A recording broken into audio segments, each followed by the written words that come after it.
में मंगल ग्रह पर यूएई ने एक मिशन लॉन्च किया था और अब एक नया देश मिशन लॉन्च करने जा रहा है।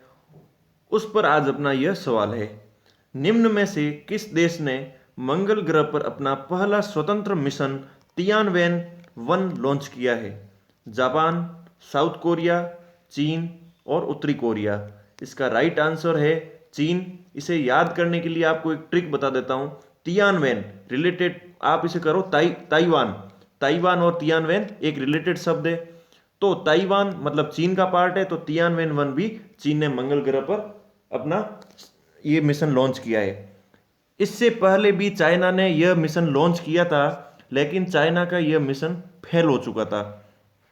ऐसा मंगल ग्रह पर अभी तक कुछ चुनिंदा देशों ने ही मंगल ग्रह पर मिशन भेजे हैं, जिसमें इंडिया का नाम भी शामिल है। जो इंडिया ने इस पर अपने एक मंगल मार्स मूवी भी बन चुकी है अक्षय कुमार की, जो आपने मूवी मिशन मंगल नाम से मूवी आई थी।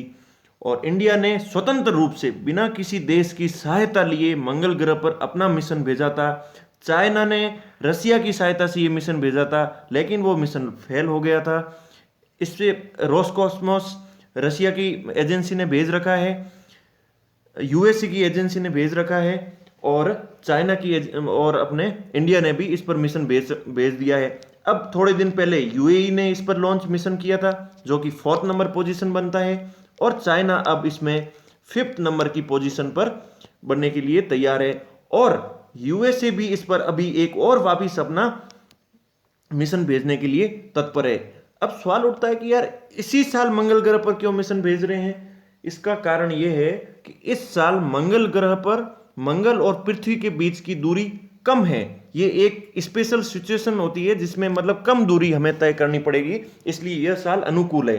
क्योंकि कई वैज्ञानिकों का मानना है कि चीन का यह मिशन फेल हो सकता है, क्योंकि इसमें ऑर्बिटर और रोवर दोनों उतारने की कोशिश की गई है, लेकिन आज से पहले मंगल ग्रह पर केवल और केवल ऑर्बिटर या केवल लैंडर को भेजा गया है। और चाइना इस पर सर्च करेगा कि इस पर पानी की मात्रा कहाँ पर अवेलेबल है।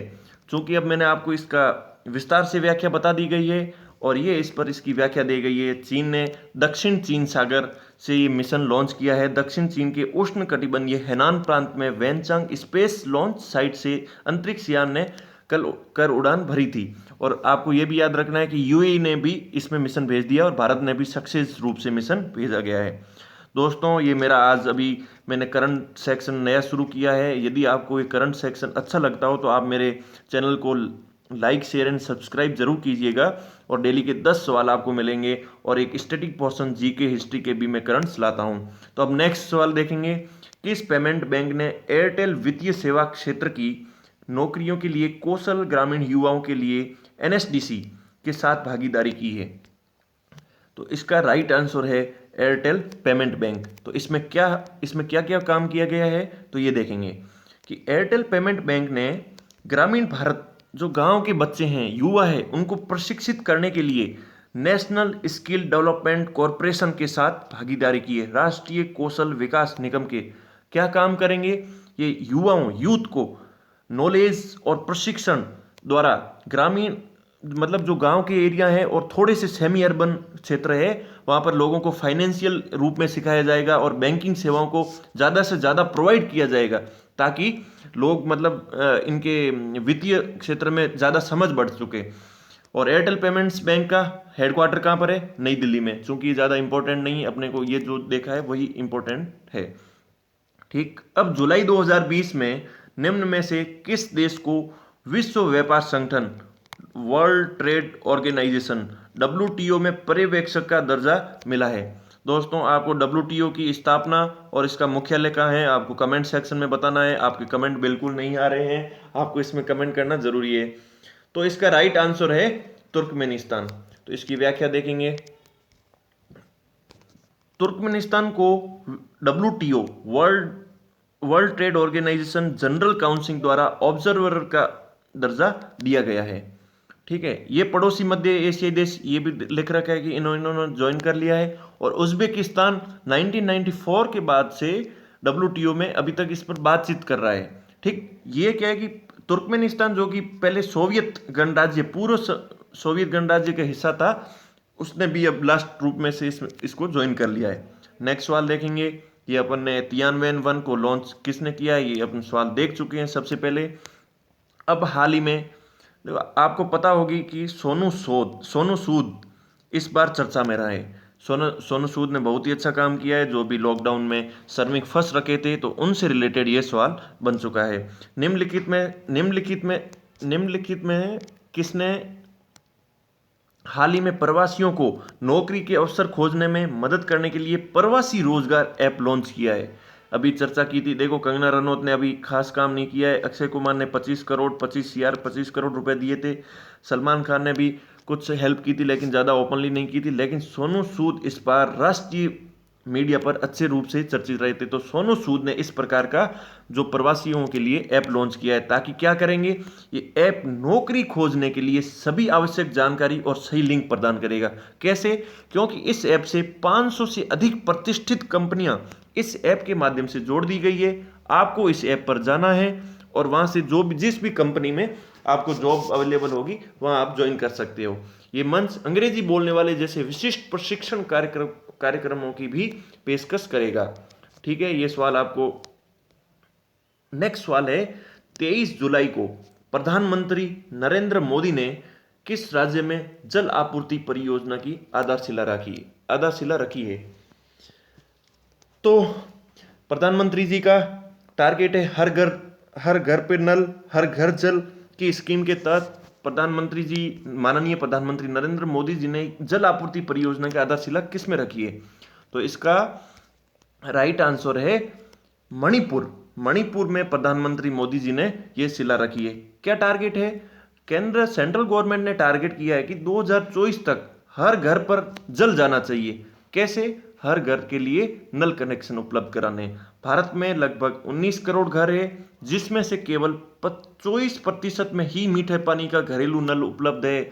बाकी आप देखते होंगे कि गांव में बहुत दूर दूर से पानी लाना पड़ता है, मीठे जल की उपलब्धता नहीं है, लोगों को काफी दिक्कत हो जाती है, फ्लोराइड ज्यादा होने से दांत पीले पड़ जाते हैं, सही, और सारा शरीर का विकास नहीं हो पाता। इसलिए सेंट्रल गवर्नमेंट ने तय किया कि हर घर जल हम पहुंचाएंगे। किससे? नल कनेक्शन के माध्यम से। कौन से? 2024 तक।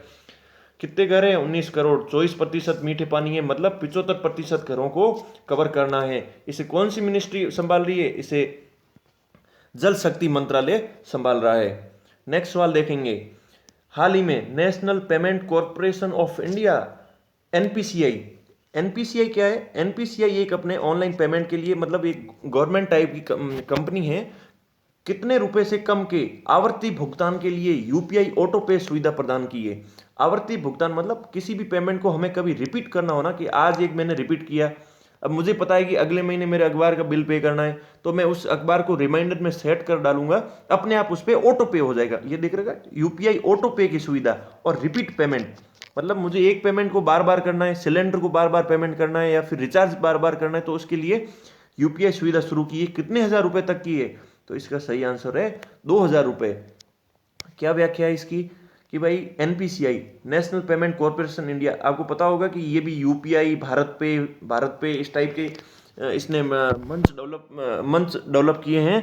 तो ये बोल रहे हैं कि 2000 तक कोई भी पेमेंट होगा तो हमें रिमाइंडर डालना है कि भाई बिजली बिल, मोबाइल भुगतान, म्यूचुअल फंड, ऋण भुगतान, सदस्यता, बीमा का किसी भी प्रकार का पेमेंट करना है तो 2000 रुपए तक का पेमेंट अपने आप हो जाएगा। अब सवाल उठता है 2000 से अधिक करना है तो हमें तो भी ऑप्शन है, लेकिन उसके लिए हमें यूपीआई पिन हर बार डालना होगा। और ये किस प्रकार का है? डेली के लिए कर सकते हैं, सप्ताह के लिए कर सकते हैं, पक्ष के लिए कर सकते हैं, महीना, द्विमासिक, त्रैमासिक, अर्धवार्षिक, वार्षिक रूप से भी पेमेंट करना होगा। पेमेंट अपने आप ऑटो पे हो सकता है।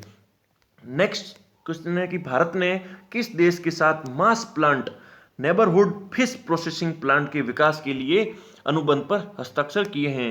इसका आंसर है मालदीव के साथ में हमने कल भी करंट देखा था। मालदीव के साथ में हमने क्या किया है, एक मतलब इमरजेंसी सिचुएशन में मेडिकल का हमने समझौता किया है, मतलब किसी प्रकार का एग्रीमेंट किया है। तो इसमें क्या होगा, इसमें हमारे विदेश मंत्रालय, ये कौन कौन से मंत्री ने किया है ये ज्यादा जानना इंपॉर्टेंट नहीं है, लेकिन हमने मालदीव के साथ इस प्रकार का नेबरहुड फिश प्रोसेसिंग प्लांट स्थापित किया है, ये जरूरी है।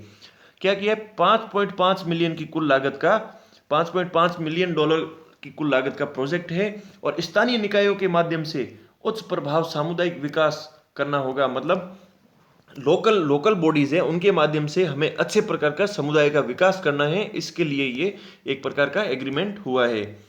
ठीक, हाल ही में किस देश ने international solar alliance framework agreement पर 87वें देश के रूप में हस्ताक्षर किया है? इंटरनेशनल सोलर अलायंस प्रधानमंत्री पीएम नरेंद्र मोदी साहब ने और फ्रांस के फ्रांसीसी नेता के साथ मिलकर एक प्लेटफॉर्म मतलब इंटरनेशनल सोलर अलायंस का निर्माण किया। तो अब इसमें नया देश कौन जुड़ा है? तो इसमें नया देश जुड़ा है निकारागुआ। ठीक, इंटरनेशनल सोलर अलायंस का हेडक्वार्टर अपने इंडिया में ही है। इंडिया में कहाँ है? जिसे हम पहले गुड़गांव बोलते थे, अभी इसे गुरुग्राम कहते हैं। गुरुग्राम में इसका हेडक्वार्टर इस्टेब्लिश किया गया है। ठीक है, तो इसमें निकारागुआ की लोकेशन देखेंगे कि ये है अपने अमेरिका का मैप, नॉर्थ अमेरिका का मैप, राइट। ये यहाँ तक मैक्सिको है, तो यहाँ पर ये जो मैंने एरो कर रखा है ये निकारागुआ की पोजीशन है। तो इस निकारागुआ ने अभी 87 देश इसमें बन गया है। इसका हेडक्वार्टर गुरुग्राम हरियाणा में है। नरेंद्र मोदी और तत्कालीन फ्रांसीसी राष्ट्रपति फ्रांसवा ओलांद ने इसकी आधारशिला रखी थी। कब? 2015 में। ठीक है, तो नेक्स्ट क्वेश्चन है, हाल ही में किस बैंक ने Instaclick saving account 100% paperless digital self assisted online बचत खाता की शुरू की है? तो इसका राइट आंसर है बैंक ऑफ बड़ौदा। मतलब हाल ही में किस बैंक ने इंस्टाक्लिक सेविंग अकाउंट 100% पेपरलेस, मतलब पेपर का किसी भी प्रकार का यूज नहीं होना है, तो उसके लिए सेल्फ असिस्टेड ऑनलाइन बचत खाता की शुरुआत की है। इसका है bank of Baroda. Bank of Baroda India की 3rd लार्जेस्ट बैंक है। ठीक है, ये पब्लिक सेक्टर बैंक है। तो इसमें क्या करना होगा? आप यदि बैंक ऑफ बड़ौदा का अकाउंट चलाते हो तो इसमें एक एम पिन आता है जो बैंक के द्वारा जनरेट किया जाता है या फिर ओटीपी के माध्यम से जनरेट होता है। उस एम पिन को जो ये Baroda M connect plus application होता है ना, उसमें यदि आप डालोगे तो आपका 100% पेपरलेस, मतलब आप बिना बैंक में गए अपने ही फोन में इस प्रकार का अकाउंट शुरू कर सकते हो। इसमें मोबाइल बैंकिंग मतलब बैंक को मोबाइल से चला सकते हो, इंटरनेट बैंकिंग मतलब प्लेटफॉर्म के उपयोग के माध्यम से, यूपीआई मतलब अभी अपन ने देखा था जो एनपीसीआई उसके माध्यम से, और अन्य प्रकार की सुविधाओं का विकल्प भी प्रदान करता है। बड़ौदा का हेडक्वार्टर कहाँ है? बड़ौदा गुजरात में।